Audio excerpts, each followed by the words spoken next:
안녕하십니까? 삶의 지혜와 통찰을 나누는 시간입니다. 오늘 우리는 잠시 멈추어 우리 삶에서 가장 소중한 가치에 대해 깊이 생각해보고자 합니다. 여러분은 혹시 내 생명보다 더 위대한 사랑을 발견했다고 고백해본 적이 있으신가요? 잠시 그 문장의 무게를 느껴보시기 바랍니다. 우리가 예수 그리스도와의 관계 안에서 느끼는 기쁨, 하나님을 알아가는 지식과 그분이 주시는 구원의 감격은 참으로 놀랍습니다. 하지만 생명보다 위대한 사랑이라는 고백은 그 모든 것을 뛰어넘는 차원의 이야기입니다. 그것은 마치 세상의 그 어떤 보물도 빛을 잃게 만드는 절대적인 가치를 발견했다는 선언과도 같습니다. 이 자리에 오신 이유가 예수님을 통해 무언가 다른 것을 얻기 위함이 아니라 예수님 그분 자체를 발견했기에 다른 모든 것이 부질없어 보이는 경이로운 사랑을 경험했기 때문이기를 진심으로 바랍니다. 이 세상 그 무엇과도 바꿀 수 없는 사랑. 오늘 이 말씀을 통해 그 사랑의 진정한 의미를 깨닫고 여러분의 삶에 놀라운 변화가 일어나기를 기도합니다. 만약 이 메시지가 여러분의 마음에 깊은 울림을 준다면 구독과 좋아요를 통해 더 많은 분들과 이 은혜를 나누어 주십시오. 여러분의 작은 실천이 누군가에게는 큰 위로와 힘이 될 수 있습니다. 본격적인 말씀에 앞서 지난 메시지에 대해 몇 가지 명확히 짚고 넘어가야 할 부분이 있습니다.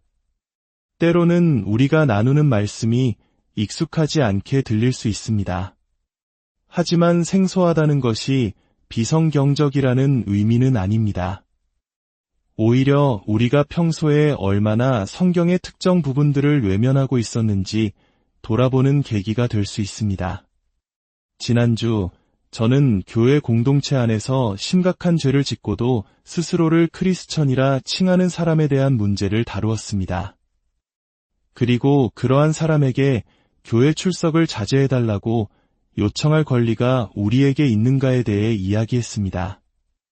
어떤 분들은 이에 대해 의문을 제기하셨습니다. 하지만 고린도전서 5장 11절 이하를 보면 사도 바울의 권면은 훨씬 더 단호합니다. 바울은 이렇게 기록합니다. 내가 이제 너희에게 쓴 것은 만일 어떤 형제라 일컫는 자가 음행하거나 탐욕을 부리거나 우상 숭배를 하거나 모욕하거나 술 취하거나 속여 빼앗거든 사귀지도 말고 그런 자와는 함께 먹지도 말라 함이라. 밖에 있는 사람들을 판단하는 것이야 내게 무슨 상관이 있으리오마는 교회 안에 있는 사람들이야 너희가 판단하지 아니하랴. 밖에 있는 사람들은 하나님이 심판하시려니와 이 악한 사람은 너희 중에서 내쫓으라. 이 말씀은 오늘날 교회에서 자주 선포되지 않는 구절 중 하나입니다. 그래서 우리는 종종 순서를 거꾸로 생각합니다. 성경은 분명히 교회 밖의 사람들을 판단하지 말라고 경고합니다. 세상 사람들을 향해 저 사악한 이교도들이라며 손가락질하는 것은 성경의 가르침과 정반대입니다. 오히려 성경은 우리에게 시선을 안으로 돌려 우리 자신, 즉 스스로를 신자라고 부르는 우리 공동체 내부를 살피고 분별하라고 말합니다. 그리스도의 몸된 교회의 거룩함을 지키기 위함입니다. 만약 지난주 제 메시지가 부족했다면 그것은 너무 부드러웠기 때문일 것입니다. 성경의 명령은 이처럼 엄중합니다. 그러므로 우리가 평소에 듣던 메시지와 다르다는 이유만으로 성경의 진리를 거부해서는 안 됩니다. 항상 말씀을 직접 묵상하고 성경 전체의 가르침 안에서 그 의미를 확인하는 지혜가 필요합니다. 이제 다른 주제로 넘어가 보겠습니다. 오늘 제가 정말 나누고 싶은 이야기는 정직과 진실성에 관한 것입니다. 최근 저희 교회 공동체는 아주 중요한 시험대 위에 있었습니다. 저희는 오랫동안 기도하며 새로운 부지 매입을 추진해왔는데 대출 과정에서 예상치 못한 난관에 부딪혔습니다. 은행 측에서 대출 조건으로 교회 리더십 그룹인 장로회에서 유급 장로보다 무급 장로의 수가 더 많아야 한다는 조항을 내걸었습니다. 문제는 최근에 저희가 꼭 필요하다고 생각했던 몇몇 무급 장로님들을 사역에 전념하실 수 있도록 유급 교역자로 임명하면서 유급 장로의 수가 더 많아졌다는 점입니다. 대출 실행을 불과 며칠 앞두고 이런 조건을 통보받았을 때 저희는 큰 곤경에 빠졌습니다. 솔직히 그 조건을 피해갈 수 있는 여러 가지 편법들이 있었습니다. 몇몇 유급 장로님들의 직함을 잠시 바꾸거나 서류상으로만 조건을 맞추는 것처럼 꾸밀 수도 있었습니다. 기술적으로는 거짓말이 아닐 수도 있었지만 그 본질은 명백히 기만이었습니다. 장로님들과 함께 이 문제를 논의했을 때 놀랍게도 단 한 분의 이견도 없었습니다. 우리는 그 길로 갈 수 없다고 단호히 결론 내렸습니다. 설령 이 일로 인해 지난 수년간의 노력이 물거품이 되고 우리가 꿈꾸던 모든 것을 잃게 될지라도 우리는 결코 진실성을 타협할 수 없었습니다.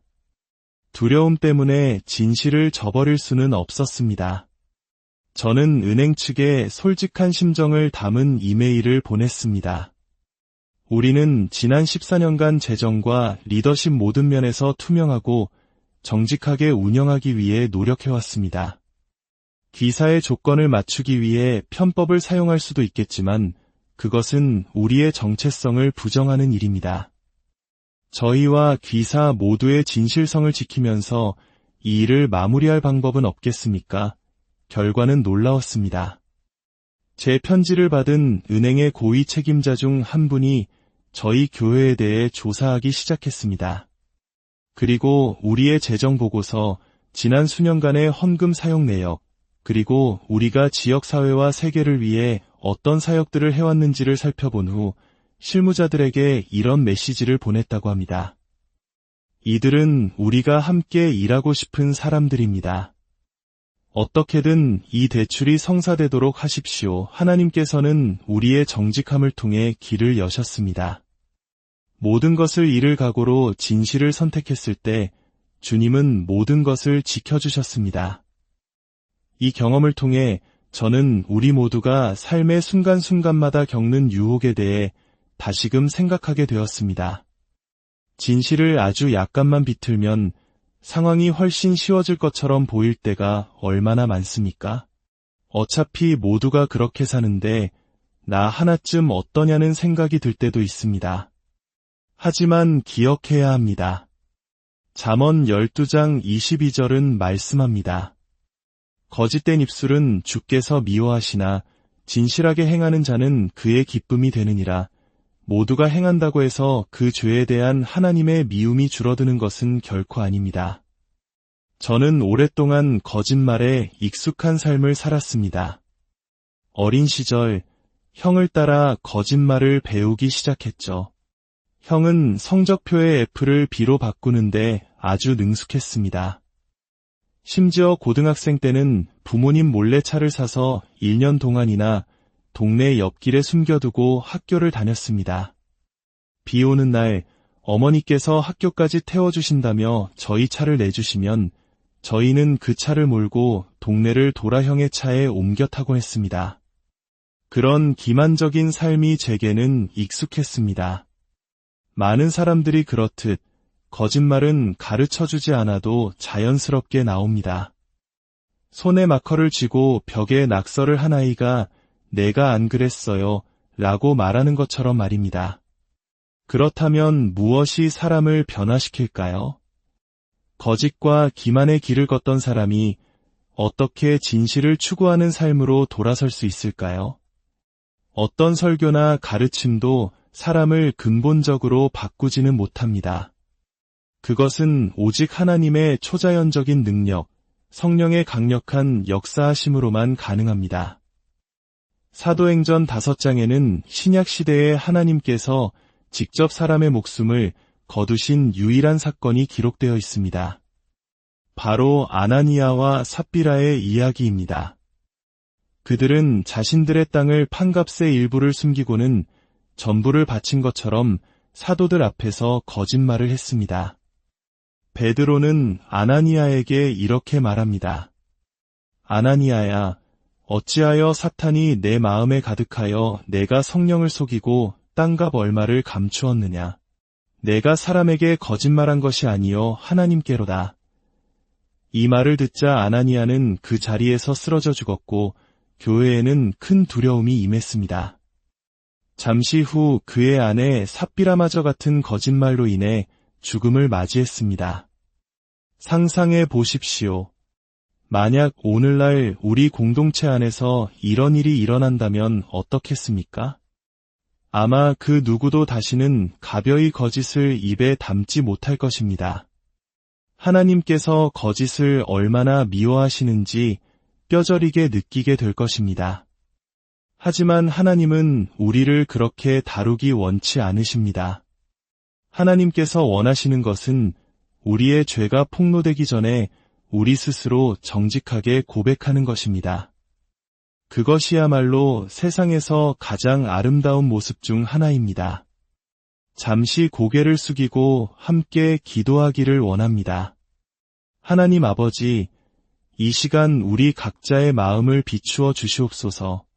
우리 삶 속에 숨겨진 거짓들을 드러내 주시고 그것들을 정결하게 할 용기를 주옵소서. 우리의 사업과 가정, 모든 인간관계 속에 있는 기만과 불신을 제거하여 주옵소서. 진실을 말하는 것이 언제나 최선임을 믿는 믿음을 주시고 정직하게 고백할 때 주시는 참된 자유를 경험하게 하옵소서. 예수님의 이름으로 기도합니다. 아멘. 잠언 30장 7절에서 9절에는 제 마음을 가장 깊이 울린 기도가 나옵니다.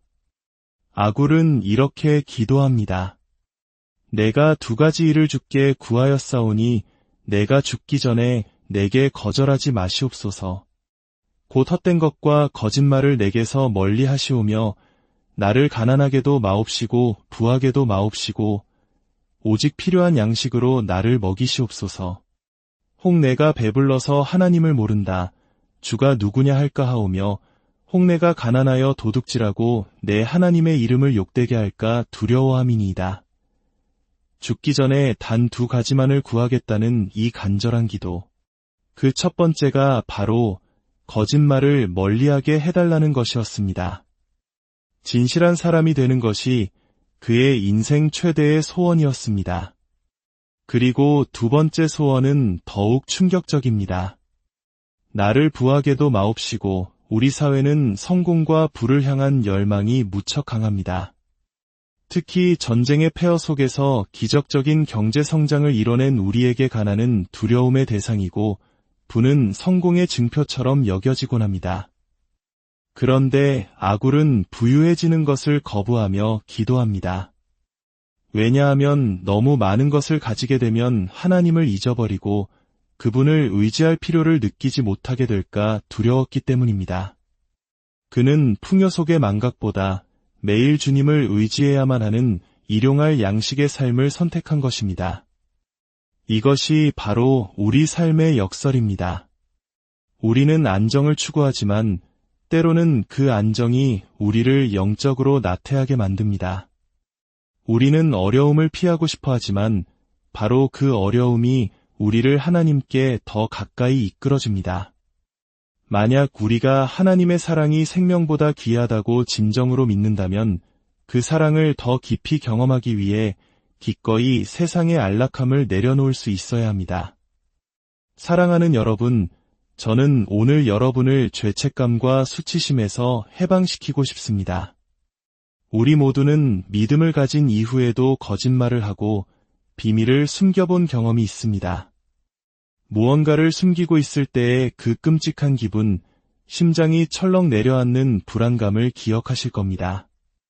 다윗은 시편에서 죄를 숨기고 있을 때 내 뼈가 쇠하는 고통을 느꼈다고 고백했습니다.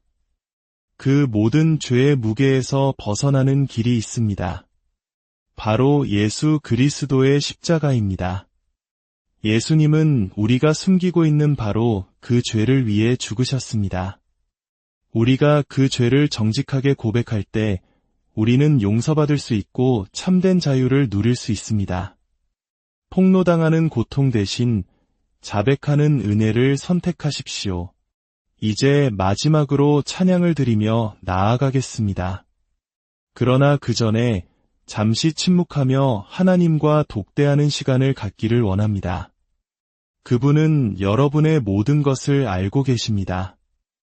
여러분의 삶에서 가장 큰 거짓말이 무엇인지 그분께 정직하게 아뢰십시오. 찬양을 따라 부르지 못해도 괜찮습니다. 이 시간이 온전한 고백과 회개의 시간이 되기를 바랍니다. 어쩌면 누군가와 함께 기도해야 할 수도 있고 모든 것을 싣고 새롭게 시작하는 의미로 세례를 결심할 수도 있습니다. 모든 거짓을 내려놓고 주님과의 관계를 새롭게 시작하는 복된 시간이 되기를 바랍니다. 오늘 이 말씀을 듣는 모든 분들의 삶에 하나님의 진리가 비처럼 임하여 모든 거짓과 속박에서 자유롭게 되기를 소망합니다. 주님의 이름으로 여러분 한 분